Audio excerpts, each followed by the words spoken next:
We're happy to be joined by Congressman Jim Clyburn, and Majority Whip, representing the state of South Carolina, and particularly Richland County and other areas here in the Midlands. And Congressman, first, you made big news this week when you endorsed Vice President Joe Biden. Talk to us, as South Carolina has voted, why you thought Vice President Biden was the best choice.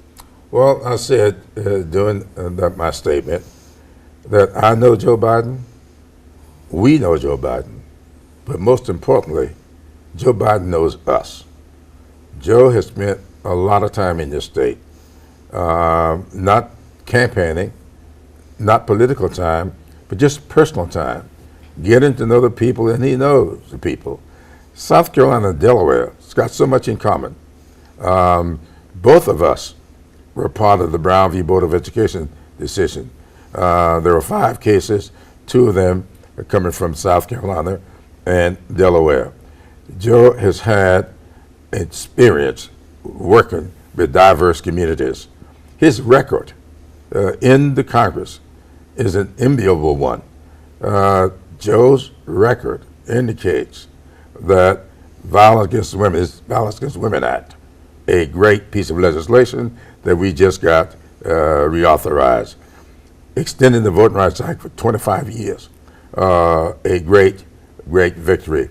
You go down through these kinds of efforts, and you see that Joe Biden has great sensitivity and empathy for my constituents and others around the country who are similarly situated.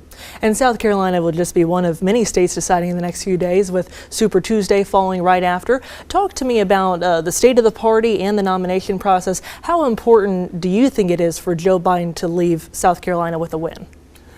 I think it's very important, because I think it's important for this country to elect him to the presidency, simply because I've seen the surveys that indicate he runs better. Of all the Democratic nominees, he runs better against the incumbent than any of the others. That's important, because most of us believe that this country is at an inflection point. Our democracy is at threat, and there's no other way to look at it. I spent a lot of time studying history. I used to teach history, and I know that what I see in this country today reminds me so much of what George Santayana warned us about.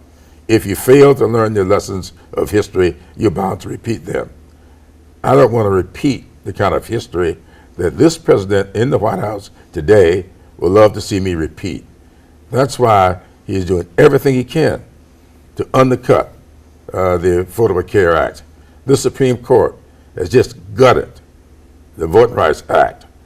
This president's budget puts the axe to Social Security, to Medicare, to Medicaid, these kinds of safety nets that bail people out of poverty. We are about to repeat some history if we don't get this guy out of the White House. So to me, the best Democrat that's in the field today to do that is Joe Biden. And talk to me about that. You serve in the Congress now, you know the situation. What do you think Democrats stand to risk losing if they can't put someone in the White House in 2020?